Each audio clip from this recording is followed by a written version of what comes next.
Welcome, welcome, welcome to your wonderful book, Think and Grow Rich.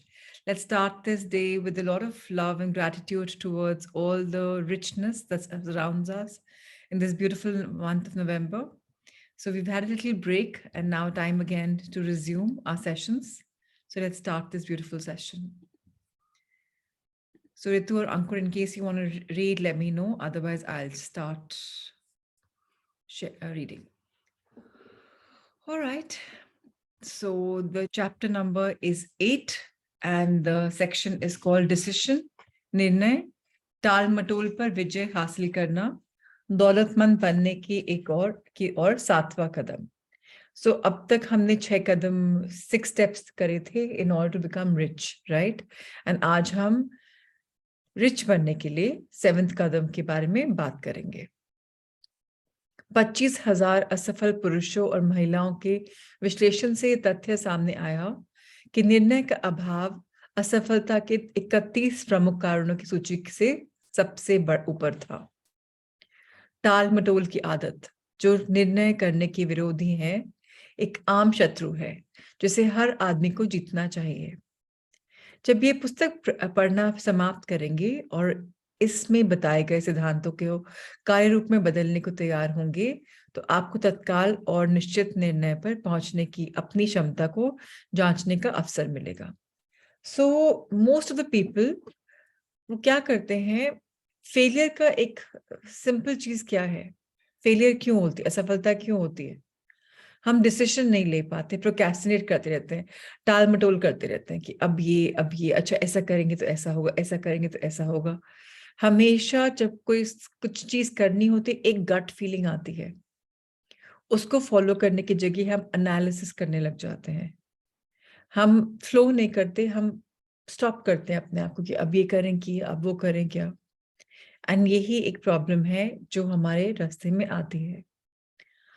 उन सैकड़ों लोगों के विश्लेषण के बाद जिन्होंने दौलत कमाई है और जिस $10,000 पर निकल गए हैं, ये तथ्य अपने सामने आया कि उनमें से हर एक की तत्काल निर्णय पे पहुंचने की आदत थी और इन निर्णय को अगर बदलना होता था तो वे इन्हें बदलने में जल्दबाजी नहीं करते थे. जो लोग दौलत कमाने में असफल थे, उनमें से हर एक बिना अपवाद के या तो निर्णय लेता नहीं था, अगर लेता भी था तो उसमें बहुत देर लगाता था, परंतु वह लिए गए निर्णय अक्सर बदल लेता था और इसमें जल्दबाजी का परिचय देता था. सो क्या होता है, जो हम रिस्पॉन्स करते हैं, जो हम प्लान करते हैं कि हम ये चीज करेंगे, बहुत धीरे धीरे सोच विचार के आते हैं और यही एक बहुत बड़ा स्टेप है नाकामयाबी के लिए. लोग बोलते नहीं, सोच विचार की करना चाहिए, पर जितना आप फास्ट डिसीजन लेते हो, जो आपकी गट फीलिंग आती है उसको फॉलो करते हो, उतनी जल्दी आप सक्सेसफुल होते हो. बहुत सोचने में या बहुत वो भी प्रॉब्लम है, लेकिन एकदम डिसीजन लेना और फिर बदलना वो भी प्रॉब्लम है. सो जो एक डिसीजन ले लिया उस पे लगे रहें, that is one of the most important thing to learn. Henry Ford के कई उत्कृष्ट गुणों में से एक था निर्णय पर तत्काल और निश्चित रूप से पहुंचने की आदत और उस निर्णय को बदलने में देर लगाना. यह गुण मिस्टर फोर्ड में इतना अधिक था, कई उससे इनकी छवि जिद्दी व्यक्ति की बन गई थी. यही गुण था जिसकी वजह से मिस्टर फोर्ड ने अपने प्रसिद्ध मॉडल टी दुनिया के सबसे बेहतरीन बदसूरत कार बनाना जारी रखा, जबकि उनके सभी परामर्शदाता और कार के कई खरीदारों से इसे बदलने के लिए उन्हें आग्रह कर चुके थे.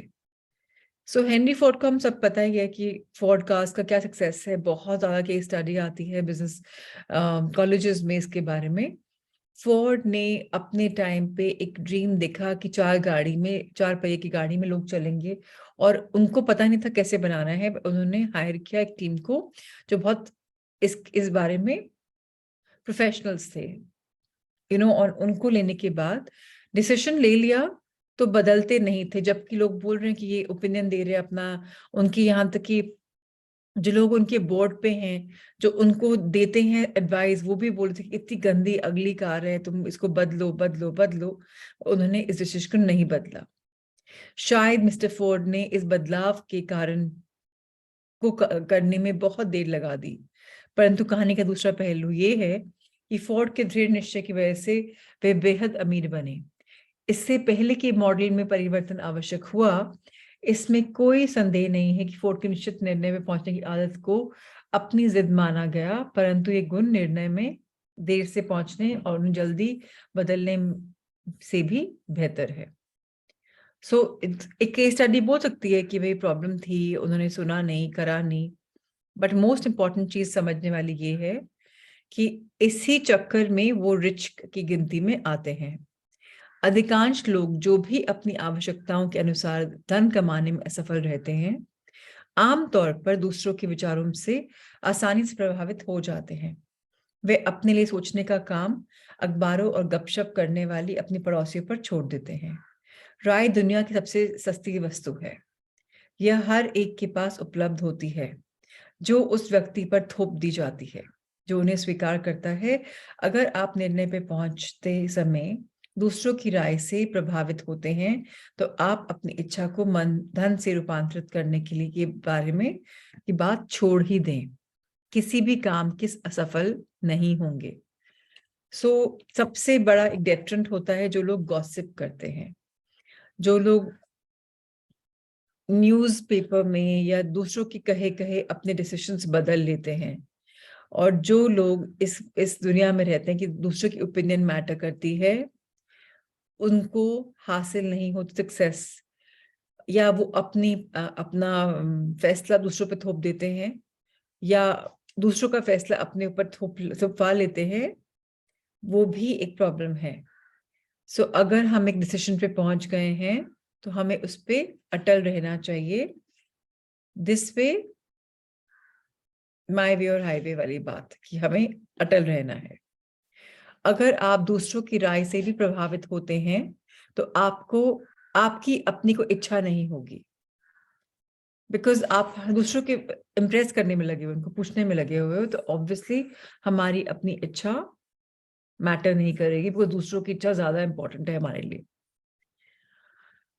जब आप यहाँ पर बताए गए सिद्धांतों को कार्य रूप में बदलना शुरू करें, तो अपने खुद ब खुद के निर्णयों पर पहुंचे और उनका अनुसरण करके अपने परामर्शदाता स्वयं बने। अपने एडवाइजर भी खुद बने, अपने डिसीजंस पे करके भी खुद पहुंचे। दूसरों से ओपिनियन में ज्यादा मत करें, जो आपके दिमाग में पहला एक गट फीलिंग आती है उसको फॉलो करें। अपने मास्टरमाइंड समूह के सदस्यों के अलावा किसी दूसरे को अपने विश्वास में न लें। अपने मास्टरमाइंड समूह से बचने के बारे में बेहद सतर्क रहें, ताकि आप केवल उन्हीं को चुनें जो आपके लक्ष्य के प्रति पूरी सहानुभूति और उत्साह अनुभव करते हैं। अधिकांश लोग जो भी आवश्यकताएं अनुरूप धन कमाने में असफल रहते हैं, आमतौर पर दूसरे के विचारों से आसानी से प्रभावित हो जाते हैं। वे अपने लिए सोचने का काम अखबारों और गपशप करने वाली पड़ोसियों पर छोड़ देते हैं। राय दुनिया की सबसे सस्ती वस्तु है और ये उपलब्ध होती है। ये हमने एक्चुअली, ये रिपीट हुआ है पैराग्राफ, ये पूरा यहाँ तक रिपीट हुआ है। इच्छा नहीं होगी, ये भी रिपीट हुआ है, अनुभव करते हैं। ओके, तो ऑल दिस इज रिपीटेड, इसको हम ओमिट करते हैं। यह भी याद रखें कि जब भी आप किसी ऐसे आदमी के सामने अपना मुंह खोलते हैं जिसमें ज्ञान की प्रचुरता है, तो आप उस व्यक्ति के सामने अपने ज्ञान का पूरे स्टॉक या उसके अभाव को प्रदर्शित करते हैं। वास्तविक ज्ञान आमतौर पर विनम्रता और मौन के द्वारा झलकता है। अगेन, बहुत इंपॉर्टेंट बात, समझने वाली बात है कि जब हम किसी की भी सामने कुछ भी बात करते हैं, तो हम क्या उस चीज के बारे में फुल्ली अवेयर हैं, या हम सिर्फ आधा अधूरी कहानी जानते हैं और चल पड़े उतर पड़े उसके बारे में बात करने के लिए। बहुत इंपॉर्टेंट है। और अगर हम सब कुछ जानते भी हैं तो ह्यूमिलिटी रखना बहुत इंपॉर्टेंट है, सो दैट हम्बलनेस हमारी बाहर झलके। इसको हमें ध्यान में रखना चाहिए, सो दैट लाइफ में हमें बहुत सारी अपॉर्चुनिटीज आए, क्योंकि हम ओपन एंड रिसेप्टिव रहेंगे, हम एक्सेप्ट करते हैं, बात करते हैं और जानकार जो हम हैं, जो सामने वाला इंसान है, उससे भी कुछ सीखते हैं। और जब वो इंसान हमारे साथ जुड़ जाता है, सो हम उसके साथ अपनी प्लानिंग करते हैं। नहीं तो हम लोग क्या करेंगे, कोई भी हम टेकन फॉर ग्रांटेड कर लेगा और हम आगे नहीं बढ़ पाएंगे। आपका सबसे पहले निर्णय ये होना चाहिए कि आप अपना मुंह बंद रखें और अपने कान और आंख खुले रखें। इस सलाह को पालन करने की याद दिलाने के लिए यह उपयोगी होगा। यदि आप नीचे दिए गए सूत्र वाक्य को बड़े अक्षरों में लिख लें और किसी ऐसी जगह रख दें जहां आप इसे हर रोज देखें, दुनिया को बताएं कि आप क्या करना चाहते हैं, पहले इसे करके दिखा दें। इसे दूसरे तरीके से कहा जाए तो शब्द नहीं बल्कि कर्म प्रधान होता है। एक निर्णय पर स्वतंत्र और मृत्यु निर्भर थी।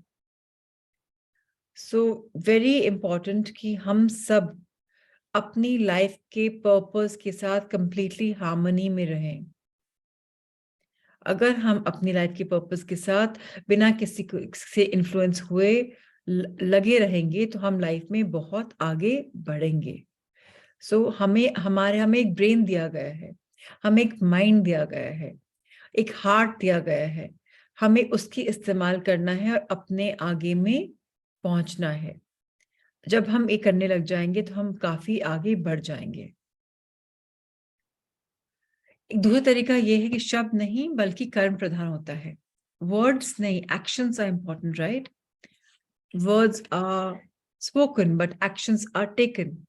सो बहुत इंपॉर्टेंट है। एंड लोगों को दिखाने से पहले, बोलने से पहले कर लीजिए, फिर बताइए, सो दैट आपकी आवाज में थोड़ी तवज्जो है, थोड़ा वैल्यू आती है। निर्णय का महत्व उस साहस पर निर्भर करता है जो उन्हें लेने के लिए जरूरी होता है। महान निर्णय जो आगे चलकर सभ्यता के आधार स्तंभ बने, बहुत जोखिम भरे निर्णय थे जिसमें मृत्यु खतरा भी शामिल था। सो एक निर्णय जो हमने बात करी, हमें इसके बारे में अब हम बात करेंगे। एक स्टोरी की तरह ये आएगा कि क्या हमें फ्रीडम चाहिए, कि हमें शायद डेथ भी मिल सकती है एक डिसीजन लेने पे, कि it's really really really huge. दासों को मुक्त करने का लिंको का प्रसिद्ध लिंकन लिंको लिखा हुआ है, लिंकन का प्रसिद्ध निर्णय है जिसने अमेरिका के अश्वेत लोगों को स्वतंत्रता दी। यह जानते बूझते लिया गया था कि इस काम के बाद हजारों दोस्त और राजनीतिक समर्थक उनके विरोधी बन जाएंगे। तो अब्राहम लिंकन के बारे में अगर आपको सुना हो, उन्होंने ब्लैक, या जिसको व्हाइट पॉपुलेशन का, वो हर जगह व्हाइट व्हाइट व्हाइट करते थे, उन्होंने फ्रीडम दी अफ्रीकन्स को, ब्लैक पॉपुलेशन को। जबकि उन्हें पता था कि उनके जो पॉलिटिकल सपोर्टर्स हैं या उनके जो फ्रेंड्स हैं, जो फैमिली है, उनके ऑपोजिट हो जाएगी। क्यों? Because freedom is very important. उनको लगता है freedom is a birth right of everyone. अपने व्यक्तिगत विश्वास के बारे में समझौता करने के बजाय जहर भरा प्याला पीने की सुकरात का निर्णय एक साहसिक निर्णय था। इसलिए उन्होंने सामने के रुख को 1000 साल बाद की तरफ मोड़ दिया और उन लोग के विचार और शब्दों की स्वतंत्रता का अधिकार दिलवाया जो जो तब पैदा भी नहीं हुए थे। जब जनरल रॉबर्ट ई ली ल्यूनियन के साथ दोराहे पर आए और उन्होंने दक्षिण का समर्थन करने का निर्णय किया, तो उनका निर्णय भी एक साहसिक निर्णय था, क्योंकि वे अच्छी तरह जानते थे कि बहुत से लोगों की मृत्यु होगी और इसके उनकी जान भी जा सकती है। इस निर्णय पर स्वतंत्र और मृत्यु निर्भर थी।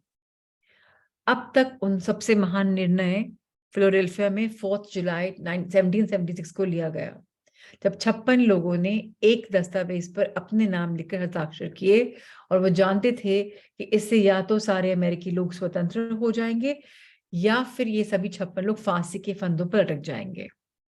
आपने इस प्रसिद्ध दस्तावेज के बारे में सुना होगा, आपने सुना होगा, परंतु आप शायद इसके व्यक्तिगत उपलब्धि का महान सबक सीखना भूल गए हैं।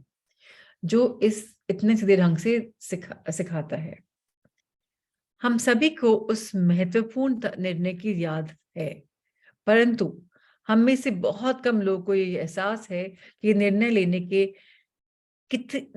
लिए कितने साहस की जरूरत थी। हमें अपने इतिहास याद है, क्योंकि यह हमें पढ़ाया जाता है। हमें तारीखें याद है, लड़ने वाले योद्धाओं के नाम याद है। हम वैली फॉल्स और यॉर्क टाउन याद है। हमें जॉर्ज वॉशिंगटन और लॉर्ड कॉर्नवालिस याद है। परंतु हमें इन नामों, तिथियों और स्थानों के पीछे उस वास्तविक शक्तियों के बारे में बहुत कम पता है, जिसने हमें हमारी स्वतंत्रता सुनिश्चित करी थी, या ये यॉर्क टाउन से वॉशिंगटन की सेनाओं के पहुंचने के काफी पहले हो ही गया था। इसी ट्रेजेडी को कहा जाना चाहिए कि इतिहास के लेखकों ने पूरी तरह से इस महान शक्ति का उल्लेख नहीं किया। इसे स्वतंत्रता दी और दुनिया के सभी देशों के सामने स्वतंत्रता के नए मानक स्थापित हुए। मैं इस ट्रेजेडी को मानता हूं, क्योंकि यह एक शक्ति है जिसका प्रयोग व्यक्ति जीवन में कठिनाइयों और बाधाओं पर करने से करता है, जीवन की कोई मांगी गई कीमत चुकाने पे विवश करता है। उन सनसनी के उन घटनाओं की ओर देखें जिन्होंने इस शक्ति को जन्म दिया। कहानी बॉस्टन में 5 मार्च 1770 की घटना से शुरू हुई। ब्रिटेन के सिपाही सड़कों पर गश्त लगा रहे थे और उसी उपलब्धि के में नागरिकों को खुलकर धमकी भी दे रहे थे। औपनिवेशिक लोग अपने बीच में मार्च कर रहे थे, हथियारबंद सैनिकों से चिढ़ गए। उन्होंने अपनी चिढ़ को खुलकर अभिव्यक्त करना शुरू कर दिया और गश्त लगा रहे सैनिकों पे पत्थर को लगाए और पत्थर मारे और नारे बरसाए, जब तक कि उनके नायक ने ये आदेश नहीं दिया, संगीने तान लो, हल्ला बोल दो। युद्ध शुरू हो गया। इसमें कई लोग मारे गए और बहुत से लोग घायल हुए। इस घटना पे इतना विद्वेष फैल गया कि प्रांतीय सभा, जिसमें प्रख्यात औपनिवेशिक लोग थे, ये निश्चित एक्शन लेने के उद्देश्य की मीटिंग बुलाई गई। इस सभा के 2 सदस्य जॉन हुकनेक और सैमुअल एंड्स थे। वे साहस के साथ बोले कि उन्होंने घोषणा की है कि बॉस्टन के सभी ब्रिटिश सैनिकों को बाहर निकालने का प्रस्ताव पारित करना चाहिए। याद रखिए, इन 2 लोगों के दिमाग जो फैसला हुआ, उससे वह स्वतंत्रता की शुरुआत कहा जा सकता है, जिसका आज भी मरीची नागरिक उपभोग कर रहे हैं। यह भी याद रखें कि इन 2 लोगों का यह निर्णय लेने के लिए बहुत आस्था और साहस की जरूरत थी, और क्योंकि यह खतरनाक फैसला था, सभी को खत्म होने के पहले सैमुअल एंड्स को नियुक्त किया गया और वह इस प्रांत हिंसचक में मिलने गए और ब्रिटिश टुकड़ियों को वापसी की मांग करी। तो एक स्टोरी के रूप में आ रहा है, अमेरिका में हुआ था। अभी आगे भी स्टोरी है, पहले पढ़ लेते हैं, उसके बाद उसको हर कैरेक्टर को एनालिसिस करेंगे, किसने कैसे क्यों किया। शायद आपको ये स्टोरी नहीं पता हो, बट ये बुक इंग्लिश बेस्ड है, सो ऑब्वियसली अमेरिका बेस्ड है, सो ऑब्वियसली वहां सब इस स्टोरी को जानते हैं। उनका आग्रह मान लिया गया, टुकड़ियां बॉस्टन की से हट गईं। परंतु ये अध्याय यही नहीं समाप्त हुआ। इसने एक ऐसी स्थिति उत्पन्न कर दी जिस समूची मानव सभ्यता का इतिहास बदल गया। रिचर्ड हेनरी ली ने इस कहानी में एक महत्वपूर्ण तत्व इसलिए बने क्योंकि उनमें और सैमुअल एंड्स के अक्सर पत्राचार होते रहते थे, जिसमें वो अपने प्रांत के लोगों के कल्याण के बारे में आशा और डर को खुलकर बताते थे। इस आदत से एंड्स के मन में एक विचार आया कि 13 कॉलोनियों के बीच पत्रों के आपसी प्रदान से अपने प्रयासों की समरूपता आ जाएगी, जो समस्याओं को सुलझाने के संबंध में बहुत सहायक सिद्ध होगी। मार्च 1772 में बॉस्टन में सैनिकों के साथ हुई झड़प के 2 साल के बाद एंड्स ने विचार को सभा के सामने एक मोशन के रूप में रखा। कॉलोनी में कुछ संवाददाता नियुक्त किए गए हैं, जिसके लक्ष्य ही ब्रिटिश अमेरिका की कॉलोनी के बेहतरी के लिए मैत्रीपूर्ण सहयोग का बढ़ा देना। यह उस संगठन की शुरुआत थी जिसकी वजह से आज हर अमेरिकी नागरिक स्वतंत्र है। मास्टरमाइंड पहले से ही संगठित था। इसमें एंड्स, ली और हैनकॉक थे। कमिटी ऑफ कॉर्पोरेशंस को बनाया गया, कमिटी ऑफ कॉरेस्पॉन्डेंस को बनाया गया। बॉस्टन के दंगों की तरह ही घटनाओं के द्वारा कॉलोनी के नागरिक ब्रिटिश सैनिकों के खिलाफ असंगठित युद्ध लड़ रहे थे, परंतु उससे कोई फायदा नहीं हो रहा था। उनकी व्यक्तिगत शिकायतें किसी एक मास्टरमाइंड के नीचे तब तक कि लोग के किसी भी समूह ने अपने दिल, दिमाग, आत्मा और शरीर को इकट्ठा एक निश्चित निर्णय में नहीं लगाया ताकि ब्रिटेन के साथ उनका झगड़ा हमेशा के लिए समाप्त हो जाए। इस दौरान ब्रिटिश के भी हाथ पर हाथ धरे नहीं बैठ सकते। ब्रिटेन के लोगों से भी अपनी योजना बनाए रखे थे और अपनी तरफ से मास्टरमाइंड की तैयारी कर रहे थे और उनके साथ धन तथा संगठित सेना का समर्थन कर रहे थे। सिंहासन ने गैस के हिंच तक और मैसाचुसेट्स के गवर्नर के पद पर नियुक्त किया। नए गवर्नर से पहले कामों में से एक थे सैमुअल एंड्स के पास संदेश भेजना, और उन संदेश ये था कि डर दिखाकर उसके विरोध को समाप्त कर दिया जाए। इस समय की स्थिति को अच्छी तरह से समझाने के लिए कर्नल फैटन, यह संदेशवाहक जिसे गैस ने भेजा था, और एंड्स के बीच की चर्चा को कहीं भी उत्पन्न करना चाहूंगा। अभी तक की जो स्टोरी है ये अमेरिका की फ्रीडम के बारे में है, जब ब्रिटिश की कॉलोनीज ने वहां पर लोगों ने आए हुए थे, कैसे उन लोगों ने कॉरेस्पॉन्डेंस करना शुरू किया, और जब दो लोग कॉरेस्पॉन्ड करते उनको लगा कि भाई अब दूसरों को भी इसमें ले आए, हम एक कॉन्सेप्ट में आ जाए, एक डिसीजन पे आ जाए। उन्होंने इंटर कॉरेस्पॉन्डेंस एक्सचेंज कर दिया और उनके लीडर्स को नियुक्त किया जो कि बात कर सकते थे। आइए अब इन कैरेक्टर्स के बारे में समझते हैं कि क्या इन्होंने रोल निभाया और कैसे रिचनेस में करता है। इंटेंशन क्या थी? कोई मुझे बता सकता है कि व्हाट वाज इंटेंशन? इंटेंशन थी कि सारे के सारे फ्री हो जाएं, फ्रीडम मिल जाए, इंग्लिश कॉलोनीज वापस चली जाए। Alright, now colonel Fenton, mister Ends, मुझे गवर्नर गेज ने अधिकृत किया है ताकि मैं आपको आश्वस्त कर सकूं कि गवर्नर का ये शक्तियां प्रदान की गई हैं और वह आपके ऐसे लाभ प्रदान कर सकें जिनमें आप संतुष्ट हो जाएं। रिश्वत देने का वादा करके एंड्स को अपनी तरफ मिलाने का प्रयास। इसके लिए सिर्फ एक शर्त है कि यह कि आप सरकार के फैसलों को विरोध करना बंद कर दें। गवर्नर को आपकी सलाह है कि आप सरकार को आगे कभी अप्रसन्न ना करें। आपका व्यवहार इस प्रकार का है क्योंकि आपके हेनरी अष्टम के कानून द्वारा सजा दी जाएगी और जिसके द्वारा लोगों पर देशद्रोह का मुकदमा इंग्लैंड भी चला सकती है, और इसका फैसला किसी प्रांत का गवर्नर करता है। परंतु अगर आप अपनी राजनीतिक दिशा बदल लेते हैं तो इससे ना सिर्फ आपको बहुत ही व्यक्तिगत लाभ होगा बल्कि आपकी सम्राट से सुलह भी हो जाएगी। सैमुअल एंड्स के दो निर्णयों में एक चुनना था, या तो अपना विरोध कारण करना बंद कर दे और व्यक्तिगत रिश्वत ले सकता है, या वह विरोध जारी रख सकता है और फांसी पर चढ़ने का जोखिम ले सकता है। स्पष्ट रूप से वह समय आ चुका था कि एंड्स तत्काल निर्णय लेने के लिए विवश था, एक ऐसा निर्णय जो उसकी जान भी ले सकता था। एंड्स ने कर्नल फैंटन से वादा लिया कि कर्नल उसके जवाब को गवर्नर को ज्यों का त्यों सुनाएंगे। तो इतना गाछी इंसान था, उसने इतना कुछ होने के बाद भी डिसीजन ले लिया और बोला कि जैसा मैंने बोला है एज इट इज आप उसको आके सुनाओगे। एंड्स ने क्या जवाब दिया? आप गवर्नर गेज को बता सकते हैं कि मुझे विश्वास है कि मैंने सम्राट के साथ काफी पहले सुलह कर ली थी। कोई व्यक्तिगत लाभ मुझे इस बात की तरफ के लिए प्रेरित नहीं कर सकता कि मैं अपने देश के सही काम करना छोड़ दूं। गवर्नर गेज को यह भी बताना है कि सैमुअल एंड्स ने उन्हें सलाह दी थी कि किसी उत्तेजित जनता की भावना को वह अपमान ना करें।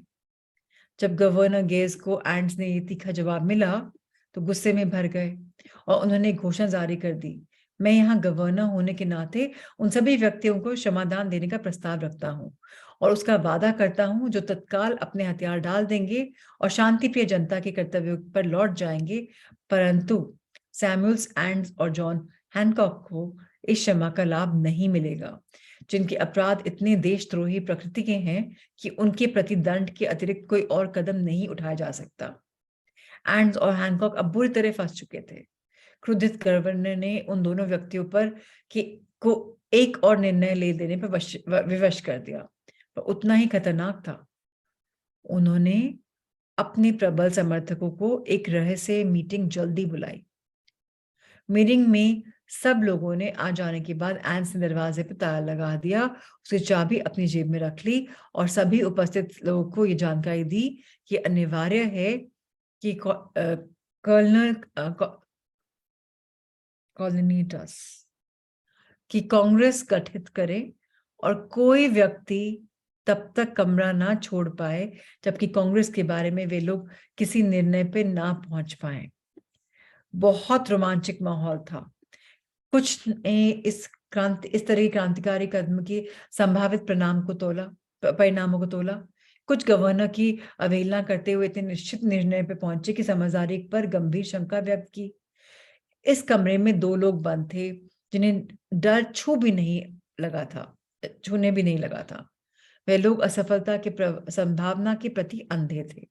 हैनकॉक और एंस उन्हें मन के प्रभाव से दूसरे लोगों से भी की बात पर सहमत हो गए कि कॉरेस्पॉन्डेंस कमेटी के द्वारा इस तरह की व्यवस्था की जाए कि पहले कॉन्टिनेंटल की मीटिंग फिलाडेल्फिया में 5 सितंबर 1174 को आयोजित किया जाए। नई कांग्रेस की पहली बैठक के पहले एक और लीडर देश के दूसरे हिस्से में ब्रिटिश अमेरिका के अधिकारों पर संक्षिप्त दृष्टि प्रकाशित करने की कगार पे था। यह व्यक्ति था वर्जीनिया प्रांत का थॉमस जेफरसन, जिसके लॉर्ड डानम्योर वर्जीनिया के सरकार के प्रतिनिधि के संबंध उतने ही तनावपूर्ण थे जितने हैनकॉक और एंडर्स के बीच के गवर्नर थे। उन्होंने प्रसिद्ध अधिकारियों की संक्षेपता की प्रकाशित होने के बाद जेफरसन ने जानकारी दी कि उन पर सम्राट के विरोध में विद्रोह करने के लिए मुकदमा चलाया जा सकता है। इस धमकी से प्रेरित होकर जेफरसन के सहयोगी पैट्रिक हेनरी ने साहस के साथ अपने दिल की बात की और उन्होंने अपनी बात को जिस वाक्य में समाप्त किया हमेशा याद रखा जाएगा। ध्यान करिएगा, इस सेंटेंस को हिस्ट्री में बहुत इंपॉर्टेंस दी गई है। अगर यह देशद्रोह है तो फिर आप जितने आरोप लगाने हो लगा लें। इसका मतलब वो अपने फैसले पे अटल थे। Nothing could shake him. इस तरीके के लोग कॉलोनियों के भविष्य पर गंभीर सोच विचार करते हुए बैठे थे, जिनके पास ना तो शक्ति थी, ना ही सत्ता, ना ही सैनिक बल था और ना ही पैसा। इन्हीं लोगों के कारण पहली कांस्टेबल कांग्रेस शुरू हुई और 2 साल तक रुक कर चलती रही। फिर 7 जून 1776 को रिचर्ड हेनरी ले उठे और उन्होंने अध्यक्ष के संबोधित करते हुए सभा के सामने प्रस्ताव रखा। महोदय, मैं प्रस्ताव करना चाहता हूं, यूनाइटेड कॉलोनीज स्वतंत्र और आजाद राज्य हैं जिसका उन्हें अधिकार है और उन्हें ब्रिटिश साम्राज्य में अपनी दासता के बंधन छोड़ देने चाहिए और ग्रेट ब्रिटेन के सारे राजनीतिक संबंध पूरी तरह समाप्त कर देने चाहिए। लिए के सन सखी खेज प्रस्ताव पर गर्म हुई बहस और ये इतनी लंबी चल दी कि धैर्य जवाब दे गया। अंत में कई दिनों की बहस के बाद वह फिर से फर्श पे आया और स्पष्ट और दृढ़ आवाज पे बोला, अध्यक्ष महोदय, हम कई दिन से इस विषय पर चर्चा कर रहे हैं। यही एकमात्र रास्ता है जिस पर हम चल सकते हैं। फिर हम और ज्यादा विलंब क्यों कर रहे हैं? बहस के समय क्यों गवाया जाए? इस सुखद दिन अमेरिकन गणराज्य को जन्म हो जाने दे, उसे उठ खड़ा होने दे और हमारा यह राज्य विनाश और विजय पर आधारित नहीं होगा, बल्कि इसके माध्यम से तो शांति और कानून के राज्य की पुनर्स्थापना होगी। इससे पहले कि उनके प्रस्ताव पर अंतिम वोटिंग हो, ली की वर्जीनिया वापस लौटना पड़ा क्योंकि उनके परिवार में गंभीर बीमारी हो गई थी। परंतु जाने से पहले उन्होंने इस काम का बीड़ा अपने मित्र जेफरसन के हाथों में सौंपा। जिसने तब तक संघर्ष करने का वादा किया था, जो कि सकारात्मक एक्शन नहीं ले लिया जाता, जब तक कि पॉजिटिव एक्शन नहीं लिया जाता। उसके कुछ समय के बाद कांग्रेस के प्रेसिडेंट हैंकॉक ने जेफरसन को स्वाधीनता का घोषणा पत्र तैयार करने वाली कमेटी का चेयरमैन बना दिया। कमेटी ने लंबे समय तक इस दस्तावेज पर तैयार करने की कठोर मेहनत की, और जिससे कांग्रेस द्वारा स्वीकार कर लेने पे यह अर्थ यह था कि जो भी आदमी इस पे साइन करेगा वो उस तरह से अपने डेथ वारंट पर साइन करेगा।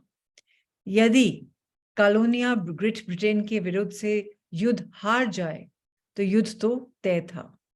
दस्तावेज तैयार हो गया और 28 जून को इसका मूल मसौदा कांग्रेस के सामने पड़ा गया। कई दिन तक इस पर विचार हुआ, इसे संशोधन हुए और इसे सर्वसम्मत रूप दिया गया। जुलाई को थॉमस जेफरसन सभा के सामने खड़े हुए और उन्होंने निरंकुशता के कागज पर लिखा गया जो सबसे महत्वपूर्ण निर्णय पढ़ा। यह मानवीय घटनाओं की यात्रा में एक आवश्यक हो जाता है कि एक राष्ट्र दूसरे राष्ट्र के साथ राजनीतिक बंधनों को नष्ट कर ले और अपनी स्वतंत्रता की शक्तियों का उपयोग करके उपभोग करते हुए अलग और समान दर्जा प्राप्त कर ले।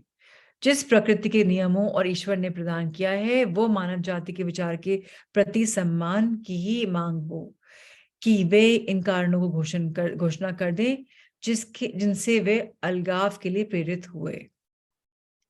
जब जेफरसन ने पूरा घोषणा पत्र पढ़ा तो उस पर वोटिंग हुई, उसे स्वीकार कर लिया गया और उस पर 56 लोगों ने हस्ताक्षर किए, जिनमें से हर एक ने उसके नाम लिखने के लिए निर्णय के साथ अपनी जिंदगी को दांव पर लगा दिया। इस निर्णय के साथ एक राष्ट्र अस्तित्व में आया। उसने भविष्य में मानव जाति को हमेशा के लिए निर्णय लेने का अधिकार की सौगात दी।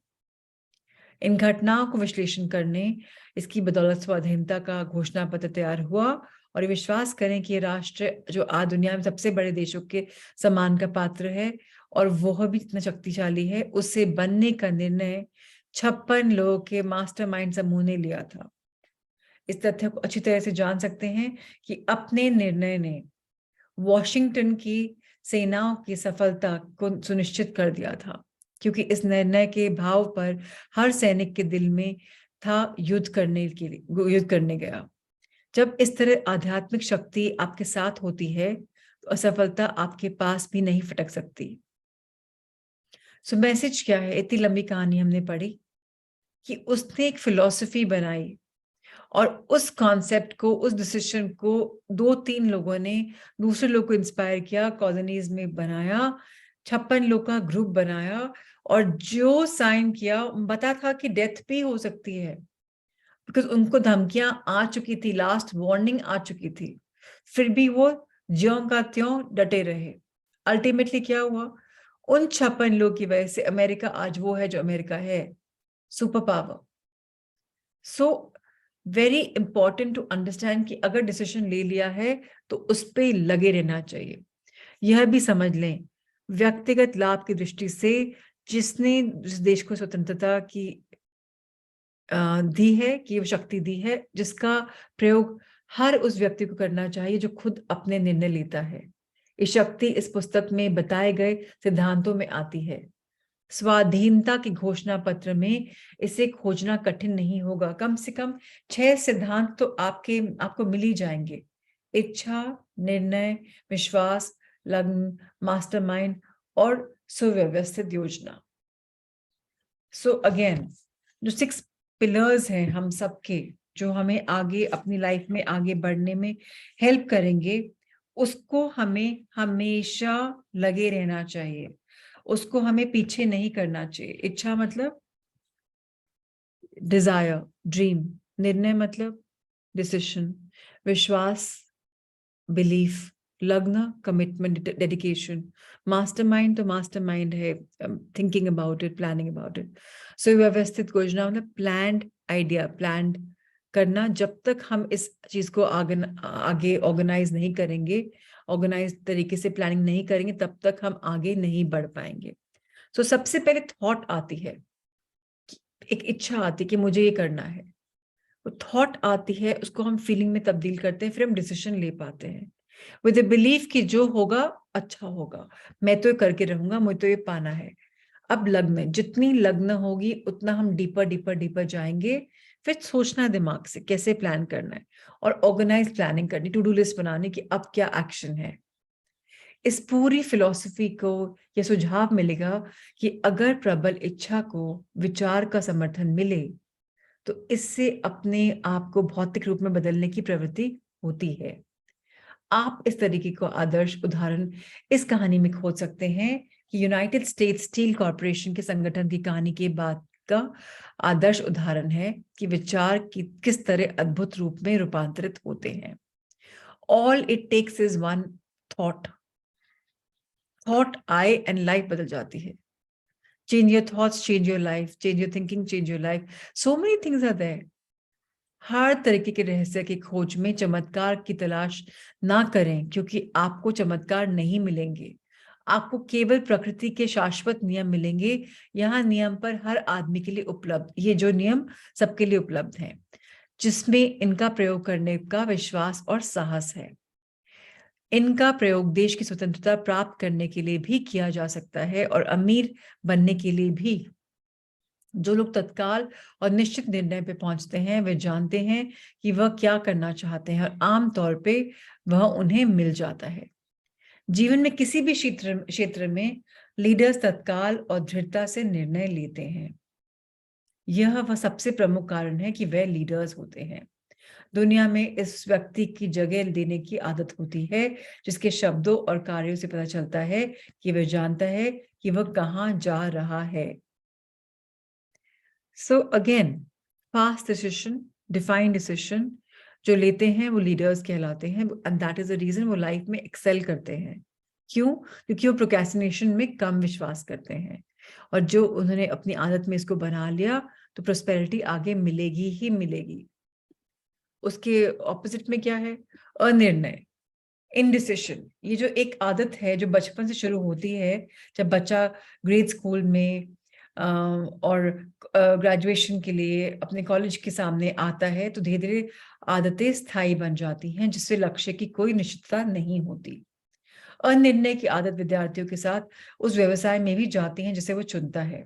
अगर वो सचमुच कोई व्यवसाय चुने, आमतौर पर कॉलेज से निकलने के बाद विद्यार्थी सिर्फ नौकरी की तलाश करता है, चाहे उसे जो भी नौकरी मिल जाए।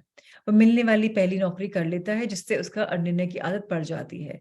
96% लोग आज ऐसे पदों पर सिर्फ तनख्वाह के लिए काम करते हैं, ऐसे पदों पर सिर्फ तनख्वाह के लिए काम करते हैं क्योंकि उन्हें किसी निश्चित पद की योजना बनाने के लिए निश्चित निर्णय लेने की शक्ति का अभाव था, और उनमें यह ज्ञान भी नहीं था कि नियोक्ता का चुनाव कैसे किया जाए।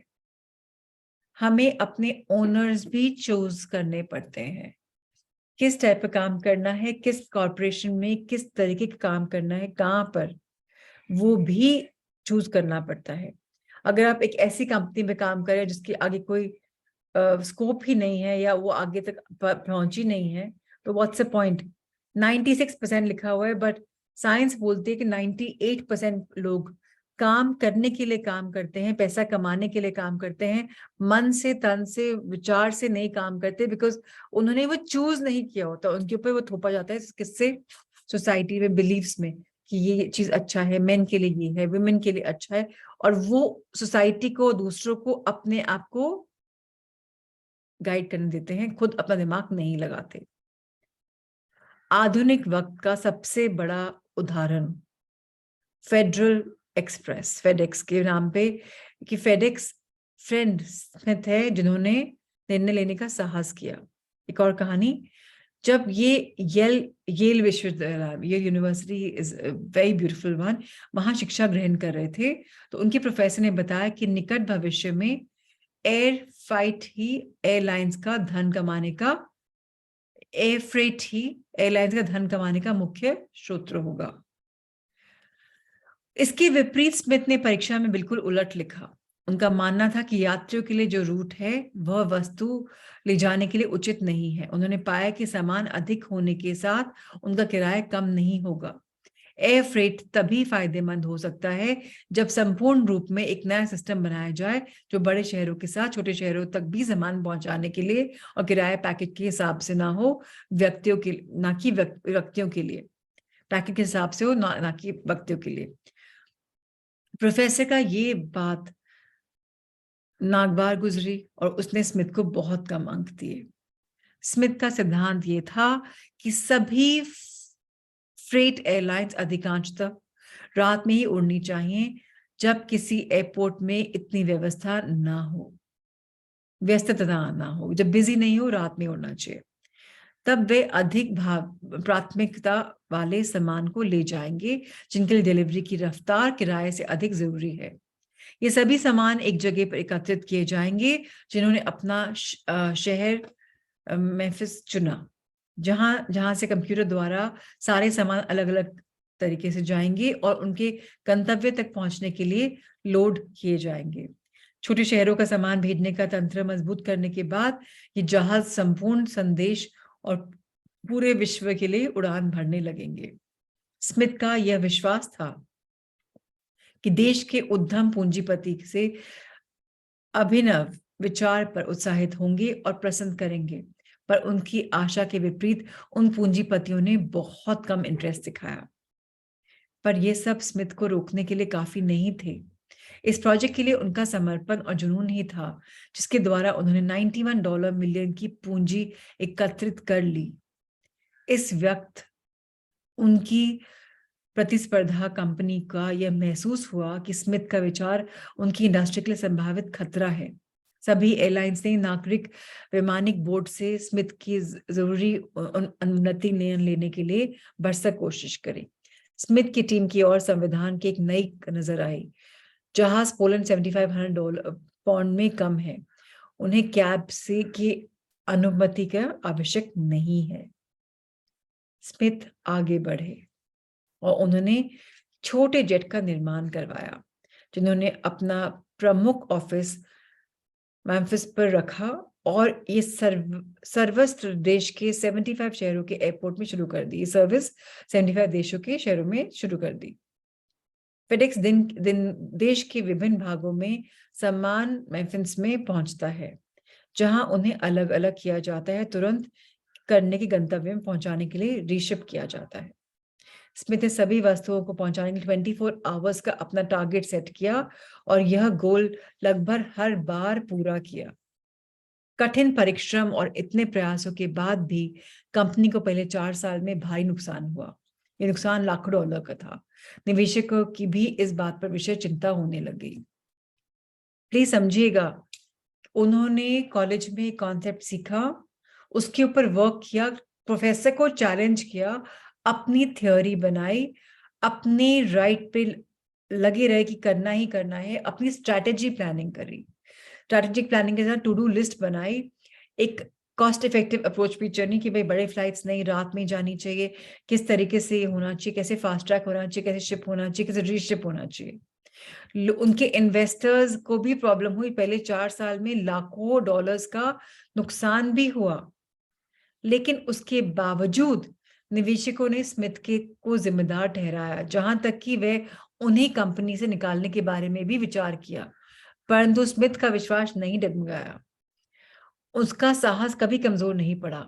उन्होंने कई विशेषज्ञों पर को कंपनी में लिया और दिन रात काम पे जुट गए। अगले वर्ष फेडरल का राजस्व $75 मिलियन कर दिया, यानी $3.6 मिलियन का मुनाफा। फैक्स की प्रतिस्पर्धा वजह से चिट्ठियां और डॉक्यूमेंटेशन के लिए फेडेक्स का उपयोग नहीं होता था। इसके सिवाय एक और प्रतिस्पर्धी था, वह थी पोस्टल सर्विस, जो एक रात्रि और कम मूल्य चिट्ठियां भेजती थी। इन सब के बावजूद स्मिथ ने नयापन और समर्पण जारी रखा, जिसके फेडरल वस्तुएं ले जाने के लिए निरंतर सुधार करता रहा। अध्याय 7 सुव्यवस्थित योजना में हर तरीके के सर्विस के बारे में बताया गया है। किस तरह आप अपेक्षित नियोक्ता और मनचाही सर्विस चुन सकते हैं। ये सुझाव तब तक कारगर नहीं साबित होते जब तक कि आप इन योजना को एक्शन प्लान में नहीं डालते हैं। इस बात को समझिएगा कि आइडियाज बहुत सारे आते हैं, विशेस बहुत सारी आती हैं। जो 6 प्लान एक्शन था, जब तक आप उसको वन बाय वन आगे नहीं बढ़ते हैं, अब पहली बात तो आपको उसमें बहुत मन होना चाहिए, लग्न होनी चाहिए, डिटर्मिनेशन, डेडिकेशन होनी चाहिए कि मुझे ये काम अच्छा लगता है और इससे बहुत लोग को फायदा होगा। ये एक प्लानिंग करनी चाहिए।